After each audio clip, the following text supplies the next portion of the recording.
নমস্কাৰ, মই জিৰ'টু প্ৰ' আপোনাৰ কাৰণে আছাম পুলিচ ABUE পৰীক্ষাৰ কাটঅফৰ বিষয়ে এটা ভিডিঅ' লৈ আহিছোঁ। আৰু ইয়াৰ আগতে মই দুটা ভিডিঅ' দিছিলোঁ কাটঅফৰ বিষয়ে, কিন্তু এই ভিডিঅ'টো মই আনিছোঁ কাৰণ হ'ল আমি OMR চিট পাইছোঁ। আৰু OMR চেক কৰাৰ পিছত আমাৰ কিমান কাটঅফ যাব পাৰে এইটো লৈ আমি আলোচনা কৰিম। আলোচনা কৰাৰ আগত আছাম পুলিচ ABUE AB মানে আমি বুজোঁ যে আৰ্ম ব্ৰাঞ্চ আৰু UB মানে হ'ল আনআৰ্ম ব্ৰাঞ্চ। ABৰ কাম সাধাৰণতে অস্ত্ৰসজ্জিত বাহিনীত কাম কৰিব লাগে আৰু ফিজিকেল ষ্ট্ৰেংথ আৰু কম্বেট ৰেডিনেছো আমাৰ বেছি ইম্পৰ্টেণ্ট হয় ABৰ ক্ষেত্ৰত। আৰু অধিক আমাৰ চেলেঞ্জিং ডিউটি থাকে আৰু ৰাইফল বা অন্যান্য অস্ত্ৰসহ অভিযানো থাকে আমাৰ ABৰ ক্ষেত্ৰত। আমি যদি এইটোৰ ক্ষেত্ৰত যদি UB চাম, UB সাধাৰণতে কি থাকে UB ডিউটিটো? UB সাধাৰণতে থানাত বা এডমিনিষ্ট্ৰেটিভত কাম থাকে আৰু ইয়াৰ কাম কেনেধৰণৰ থাকে? ইনভেষ্টিগেশ্যন, ৰিপৰ্টিং, ইনকুৱাৰী, বাকী অন্যান্য এইবিলাক থাকে। আৰু আমাৰ পাব্লিক ফেচিং আৰু এনালিটিকেল স্কিলছ ইম্পৰ্টেণ্ট হয় আমাৰ UBৰ ক্ষেত্ৰত। তেন্তে আমি বুজিলোঁ যে AB কি হয় আৰু UB কি হয় আৰু কেনেধৰণৰ ডিউটি থাকে, এইটো আপোনালোকে বুজিলোঁ। এতিয়া আপোনালোকে কোনটোত পায় কমেণ্ট কৰি জনাব। এতিয়া কথা হ'ল আপুনি অফিচিয়েল OMR SLPRB ৱেবছাইটত গৈ নিজৰ এপ্লিকেশ্যন নাম্বাৰ আৰু ডেট অফ বাৰ্থ আপোনাৰ পাছপৰ্ট হিচাপে লৈ কিনে চেক কৰিব পাৰে। আৰু চেক কৰাৰ পিছত আপোনালোকে কমেণ্ট কৰি জনাইছে যে মোক ইমান পাইছোঁ বুলি। চেক কেনেকৈ কৰিব? চেক কৰা এইটোৱে হয়, ৱেবছাইটত যাব, এপ্লিকেশ্যন নাম্বাৰ মাৰিব, ডেট অফ বাৰ্থ মাৰিব, পে'মেণ্ট কৰি থৈ দিব। পে'মেণ্ট কৰি থোৱাৰ পিছত আপোনালোকে বাৰে গৈ চেক কৰি থাকিব যে আপোনাৰ OMR চিট ডাউনলোড অপশ্যনত আহিছে নেকি, বা কাৰোবাৰ 1-2 দিনত লাগে, বা কাৰোবাৰ 3-4 দিনত হৈ যায়, বা কাৰোবাৰ 2 ঘণ্টাতে হৈ যায়। এইটো মনত ৰাখিব। আৰু নিজৰ OMR চেক কৰাৰ পিছত কিমান নম্বৰ পালে, এইটো এটা মই পোল দিছিলোঁ মোৰ ইউটিউব চেনেলত। এই পোল দি মোৰ অধিক সহায় হৈছে যে এটা সঠিক ধাৰণা পাইছোঁ যে আমি কিমান কাটঅফ যাব পাৰে বুলি। এইটো আপোনালোকৰ কিমান পাৰ্চেণ্টেজে কিমানটা ভোট দিছে এইটো আমি চাই লওঁ।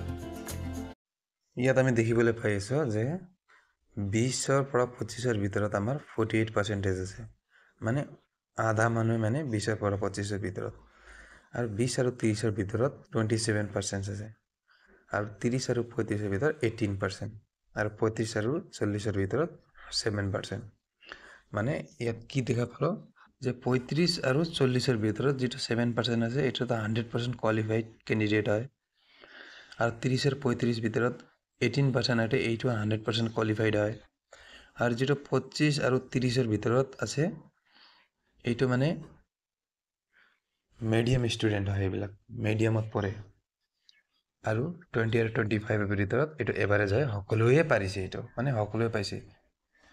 মানে মিনিমাম লোকে মানে মেক্সিমাম লোকে আমাৰ পাইছে কিমান 20 আৰু 25ৰ ভিতৰত, মিনিমাম মানুহে পাইছে আমাৰ 30 আৰু 30ৰ ভিতৰত। তেন্তে আমাৰ কাটঅফ 30 আৰু 35ৰ ভিতৰতে থাকিব। এই পোলটো চাই আপুনি গম পায়, আৰু যিকোনো ইউটিউব চেনেল চালে আপুনি গম পাব যে 30 আৰু 35ৰ ভিতৰত বহুত কেইজন মানুহ কম পাব আপুনি। আৰু 20 আৰু 25ৰ ভিতৰত আপোনালোকে 50%হে পাই যাব। পেপাৰ কেনেকুৱা আছিল জানে সকলোৱে যে হাৰ্ড আছিল। আৰু পেপাৰ এনালিচিছ মই কেনেকৈ কৰিছিলোঁ, ইয়াৰ আগৰ মই ভিডিঅ' যিটো বনাইছিলোঁ এইটো আপুনি যদি চাই তেন্তে গম পাব যে পেপাৰ এনালিচিছ কেনেকৈ কৰা হৈছিল বুলি। পেপাৰ হাৰ্ড আছিল আৰু পুলৰ ওপৰত ভিত্তি কৰি কাটঅফ বনোৱা হৈছে, যদিও মই যোৱা ভিডিঅ'ত কাটঅফ কৈছিলোঁ সেইটোৱে থাকিব, তাৰ ওপৰত বেছি কাটঅফ নাযায়। কিয়বা দুটা ভিডিঅ'ত যিটো কাটঅফ দিছিলোঁ তাৰ ওপৰত নাযায়ই আৰু তাৰ তলতো নাহে। চাওক, কাটঅফ কম হ'লে ভাল, নহ'লে ভৱিষ্যতৰ বাবে হেৰুৱাব নালাগে। নেক্সট ষ্টেপ প্ৰিপেৰেশ্যন কৰিব লাগে। যাৰ OMR চাই মাৰ্ক কমেল, এক্সাম বেয়া হ'ল, সেইটো নেক্সট ষ্টেপত আপোনালোকে ভালকৈ দিব। আমি যদি কাটঅফটো এতিয়া আলোচনা কৰিম, কাটঅফ কিমান যাব পাৰে। আপুনি যদি এজন জেনেৰেল কেণ্ডিডেট হয় তেন্তে আপোনালোকৰ মাৰ্ক এবাৰ 35 লাগিবই লাগিব। আপুনি যদি এজন জেনেৰেল কেণ্ডিডেট হয়, সেইটো মেলৰ ক্ষেত্ৰত। আৰু আপুনি যদি এজন OBC হয় তেন্তে আপোনাৰ মাৰ্ক 33 লাগিবই লাগিব।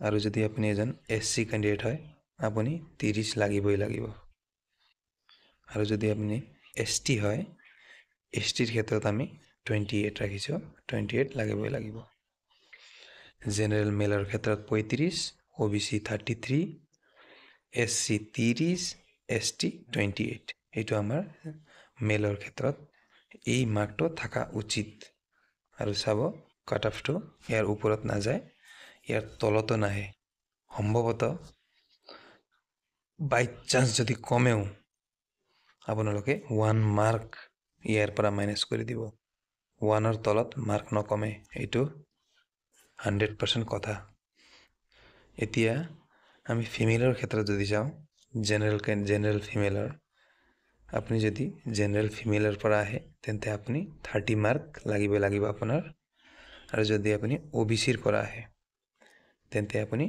28 মাৰ্ক লাগিব আৰু SCৰ পৰা যদি আহে আপুনি তেন্তে আপোনাৰ 25 মাৰ্ক লাগিব আৰু STৰ পৰা আহে যদি আপুনি 23 মাৰ্ক লাগিব এইটো আমাৰ ফিমেলৰ ক্ষেত্ৰত এইটো মই তেনেদৰেই ক'ম যে ইয়াৰ ওপৰত কাট অফ নাযাব আপোনালোকৰ যদি ইমান মাৰ্ক আছে তেন্তে আপুনি নিশ্চিতভাৱে থাকিব পাৰে যদি ইয়াতকৈ কম মাৰ্ক আছে 2 মাৰ্ক বা 1 মাৰ্ক 2 মাৰ্ক লৈকে মই গ্যাৰান্টি দিব নোৱাৰো যদি ইয়াৰ 1 মাৰ্ক যদি কম থাকে তেন্তে আপোনাৰ ইমান টেনচন কৰা দৰকাৰ নাই যদি 1 মাৰ্ক যদি কম থাকে আপুনি টেনচন নকৰিব যদি 2 বা 3 মাৰ্ক থাকে তেন্তে টেনচনৰে কথা জেনেৰেল আমি মেলৰ ক্ষেত্ৰত 35 ৰাখিছোঁ হাইষ্ট কম হ'লে 1 কম হ'ব 34 আৰু ফিমেলৰ 30 ৰাখিছোঁ যদি কম হ'লে 1 কম হ'ব ইয়াৰ তলত নাযায় এইটো মনত ৰাখিব এইটো আছিল কাট অফৰ ভিডিঅ' লাইক আৰু সাবস্ক্ৰাইব কৰি দিব থ্যাংক ইউ